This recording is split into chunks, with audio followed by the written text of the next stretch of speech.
Kari's decided to join us today.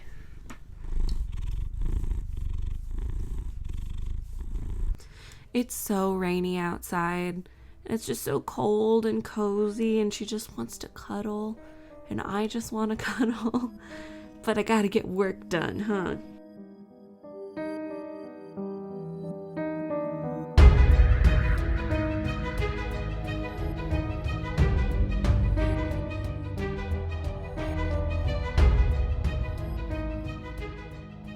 Hi, welcome back to Historical Horrors. My name is Christy Clark, and thank you so much for tuning in this week. Today's episode is a little bit less note-based and more freeform because this is a more of like an urban legend or it's weird. It's a weird story. So basically we're going to be discussing this house, and it's called the BSU Murder House. And it does have paranormal elements to it, but the paranormal elements don't line up with the history of the house. The story is also kind of rooted in true crime because it is a murder that we will be discussing. I have the court case or like the police report. I have it on my computer right now. We're going to walk through some of the facts that happened with the court case and the police investigation. And then we'll go into what the legend is, why people are talking about this house as a haunted house. The story starts on June 29th, 1987. So Preston Murr attends a funeral in Boise. That afternoon, him and a couple of the people that were also at the funeral became intoxicated, and a fight broke out between Murr and two other people. Police were dispatched to the scene, and all of them were cited for disorderly conduct. Later that evening, police were called again by Murr from his sister's apartment, so he's not currently at home. He was there with his girlfriend, and Murr told the police that someone had called him and had threatened to kill him. Murr also made a phone call to one of his friends to try and figure out who is threatening him and who wants to kill him. The person that he called, his last name was Rogers. So Rogers, I guess, talks to Murr and convinces him to meet Rogers and another friend, Darren Cox, at a public location. So Murr leaves the safe apartment that he was in and goes to a Circle K store, which is kind of like a gas station convenience store on Boise Avenue. So they go there and he meets with Rogers and Cox. Preston Murr gets to the Circle K store first, and when Rogers and Cox come, they notice that Murr is carrying a baseball bat. The baseball bat isn't really relevant to this case, but it is part of the case, so I just included it. So then Murr gets in Rogers and Cox's car, and they go back to Murr's sister's apartment where they discuss various things like the phone call. Rogers also said that one of his guns was missing and that it had been stolen, so they discussed where the gun was, where it could be. So the three eventually left the sister's apartment, and then they went to Rogers' house, which the address is listed. It is a house in Boise. And Rogers got his gun, one of his guns. Apparently he has a few. And then the three got in the car and were driving around Boise trying to find the apartment that Murr says the stolen gun is apparently being kept. Now, that doesn't mean that Murr's the one that stole it. It's just he knew of the location, so they were going to go to the location. Murr did let his girlfriend know exactly what was going to be happening, so she was aware. Eventually, they all three, so Rogers, Cox, and Murr, returned to the house in Boise, and around midnight, a fight broke out, and Murr was shot in the shoulder with a .357 Magnum handgun. You know, I said that's so cool, but I don't actually know if that's how you say it. It is .357 Magnum handgun. So I don't know if it's a .357 or a .357. I really don't know. That shot did not kill Murr, and he ran out of the house and started banging on a neighbor's door, trying to get help, but the neighbor was frightened and didn't open the door, and so the neighbor heard someone screaming, "Let go of me," and then he heard yelling, and he was looking out the window, and he saw that someone was chasing Murr. Murr was finally grabbed and he was dragged back into the house. When they dragged him into the basement, they shot and killed Murr. The neighbor, even though he didn't open the door for Murr, did call the Boise Police Department and reported that there was something going on outside of his house and that there appears to be blood on his door. The neighbor reported that he saw two people outside of the house moving around the porch and yard. One of them was hosing down the porch with a garden hose, and then one of the people approached the house with a flashlight and appeared to be looking for something. The neighbor watched the curtains, expecting the police to arrive, but the police never showed up to the crime scene that night. So the neighbor just went to bed, and the police never responded to the call. Now, back in the basement, we have Rogers and Cox figuring out what they need to do with the body, so they decide to cut Murr's body into pieces with an axe and knives, and Murr's body was placed into plastic bags and thrown into the trunk of a brown Grand Prix that belonged to Rogers' wife. Now, this is where part of the legend, this house is also referenced as the BSU Murder House and the Chop Chop House, which I think is an absolutely terrible name, and it should never be called that. Just call it the BSU Murder House. So that is also what it's referenced by. So if you're from Boise and you're like, that's not called the BSU Murder House, it's called the Chop Chop House, there you go. But I don't like that name, so I'm going to stop using it. So they loaded up the bags, and then the morning of June 30th, they drove all the way to Weiser, Idaho, which is on the Idaho-Oregon border, and they disposed of different body parts in the Brownlee Reservoir. If the body parts did not sink, they were taken to a bluff approximately 100 yards above the water. The other plastic bags, bloody gloves, and other clothing were discarded in a dumpster behind a convenience store in Meridian, Idaho. So now the neighbor that heard the commotion happening, now that it's daylight, he goes out to inspect his door and notices that it is indeed blood, and he calls the police, and the police arrive, and they see a trail of blood, and obviously it's not good, so they call in backup, and they notice that blood was splattered on the neighbor's door, as well as other houses in the neighborhood. So Murr really did try and fight for his life. He ran around trying to get help, but no one was able to help him, and of course the police didn't help because they didn't arrive. So the entire neighborhood was blocked off as investigators arrived to determine if someone was just injured in the house or if they were dead. So they sealed off this house, the suspected house, and they wait for a warrant to be issued. When they're finally allowed to enter onto the property, the officers found a bunch of blood in the house, particularly in the basement where Murr was shot. They also found drugs and a bunch of money. They discovered bullet fragments inside the clothes dryer and a bullet hole in the door at the top of the basement stairs. So just a bunch of different bullet holes. They did find a handgun belonging to Rogers in the bottom of a speaker stand, which was like a little cabinet.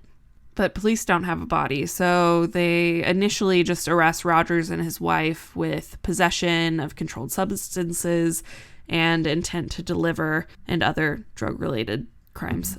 It took a few days, but people started discovering the body parts along the banks of the reservoir, and finally police were able to charge Rogers and Cox with murder. Cox did talk to the police and gave them the details of the murder. He led them to evidence placing the blame on Rogers for the murder and saying that he was only involved because he was afraid of Rogers.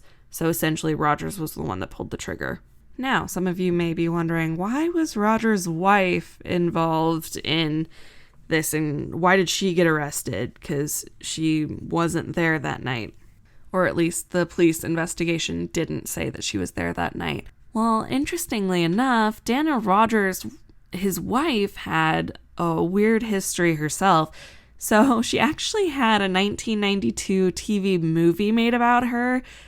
She had committed numerous armed robberies until she finally changed her identity, got married, and settled down and became a real estate agent, and then somehow ended back up with Rogers at the murder house in Boise. So, fate really seems to be against her. But enough about the murder. Now let's talk about the house. So the house became this really sensationalized place because a lot of towns in Idaho don't have these really not newsworthy, but media consumed murders. So we don't have a lot of high profile murders. That's what I'm trying to say. We don't have a lot of high profile murders that make the news. I mean, obviously we have our big cases every now and then. So we have this case, and then we had, what was his name? The guy that kidnapped Shasta and Dylan, Joseph Duncan. So we have high profile cases every 20 years or so, but they're not very common in Idaho. It is a relatively low populated state. Our cities aren't very big and we're very spread out. It's very rural here. But anyway, so there's just a lot of talk about this house. And so there was a rumor going around that this house was a BSU fraternity, so Boise State University fraternity, which is where the BSU Murder House comes from. But that's actually not the case. So I did some deep diving, and it was not at all a fraternity. But a lot of people believed that it was a fraternity because there were a lot of men living in that house at a time. And I read this comment that someone had posted because someone was inquiring about the history of the house. And the comment says, myself and several friends rented the property around 1999 or 2000. The owner at the time claimed to be a sibling of one of the men in prison for the 1987 murder. The home, when we had moved in, had already become decrepit and barely livable, so we traded labor for rent. The owner was just happy to have someone living there to keep squatters in such a way. He put in a new water heater and left us tools and such to make the place more habitable while there. Also, many gracious neighbors would donate things like grass seed and paint to help us as well. All of us, being BSU students at the time, may have fueled the rumor about a fraternity, although this definitely was not the case. Simply just a group of about 7 guys living, working, and having fun at the property. I recall finding a cornerstone on the house after cleaning years of overgrown foliage. It was located at the southwest corner of the home and had the date 1910 inscribed. We were only able to clean up the outside of the property before everyone involved started to move out. I was the last to leave, and shortly thereafter, the owner, after divorcing, I believe, decided to move in. To my knowledge, he still resides there. However, that was obviously a very long time ago, and I could be mistaken. I have many stories and photos from this time. Should anyone be interested, feel free to reach out. So, the house was built in 1910. It's a large craftsman-style house, and it has a bunch of legends about a crazed murderer who killed and dismembered numerous people in the house. The fraternity myth, it was saying that the fraternity members, there was disembodied blood dripping from the walls, from the basement walls to be exact. There was also a female ghost that's supposed to appear in 19th century clothes, and she's supposed to stare out the window at night. So we know that it was not a fraternity house. But it was a nursing home in the 1950s called Collinaire Nursing Home, and it was owned by Vera Collins. The house was built by Guy Matthews, and the family named the house Roselawn, and it's a part of Ivy Wild Park. So back in the 1910s when it was built, it was part of the Ivy Wild Park section of the town, kind of like a residence. You know how some neighborhoods have names. So I can't find any deaths in the home of women. I can only find Preston Murr as have dying in the house. But if it was a nursing home, there totally could have been a woman that had died and is now the woman that they see staring out the window at night. That is entirely possible, but I just couldn't find any information on it. There are a few different experiences that I found online from people that had written So I guess there was someone that wrote that they had a friend who lived in that house a long time ago, and it had like this creepy feeling, and obviously the house was run down, and it was definitely a fixer-upper because it just decayed after years of just being ill-kept, and I don't think anyone lived in it for a while. The person wrote that there were questionable stains on the walls, but then they say, but I'm sure people have been partying there for a long time, and that could explain those. But like, it wasn't a fraternity house, so I don't really know exactly who would be partying there to create those stains. So maybe those stains are something more than just partying stains, whatever that could possibly mean, because I think that person just believes that it is was a fraternity house, and they were just like, well, there's just stains, but it's just, fraternity men partying, it's fine. I wasn't able to find any paranormal investigations on this house, but hopefully opening this conversation will maybe get a local paranormal investigation team to get out there to this house, and you can find it online. You can find the address. I'm sure you could probably go ask the owner. Don't harass the owner, please, but like, you could probably ask the owner if you could do an investigation.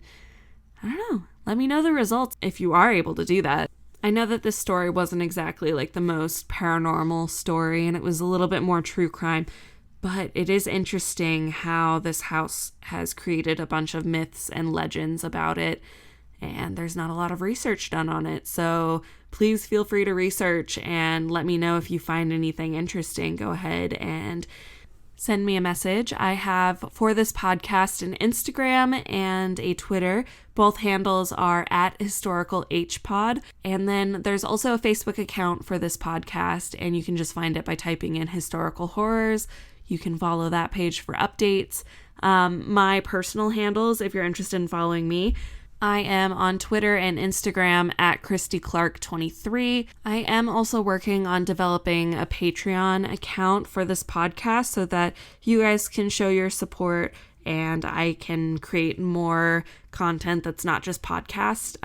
If you didn't know, I used to do YouTube, so I really enjoy creating visual content as well as audio content like this podcast. I'm having a lot of fun with this, and I hope that you guys are too, and that you feel like you would like to support me.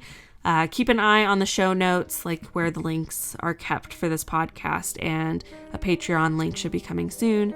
Thank you so much for listening. Again, I'm having so much fun doing this, so thank you for listening, and I will talk to you guys in the next episode. Bye.